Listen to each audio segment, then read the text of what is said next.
சஷ்டி கவசத்துல ஒரு வரி வருது, ஒரு நாள் 36 கொண்டு.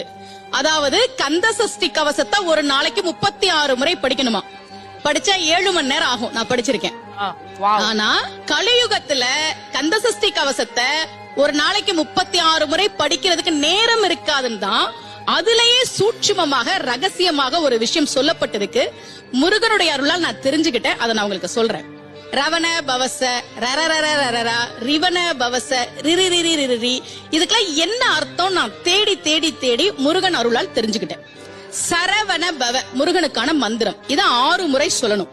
இப்ப சாவ தூக்கி பின்னாடி போட்டீங்கன்னா ரவண பவச, அத 6 முறை சொல்லணும். இப்ப ராவ தூக்கி பின்னாடி போட்டா வனப வசர, வாவ தூக்கி பின்னாடி போட்டா நபவ சரவ, இப்ப நாவ தூக்கி பின்னாடி போட்டா பவ சரவண, பாவ தூக்கி பின்னாடி போட்டா வசர வனப. ஒன்னொன்னையும் 6 முறை சொன்னா 6 × 6 36 வரும். இப்படி சொன்னால் 5 நிமிஷத்துல சொல்லிடலாம். கந்த சஷ்டி கவசத்தை 36 முறை சொன்ன பலன் கிடைக்கும்.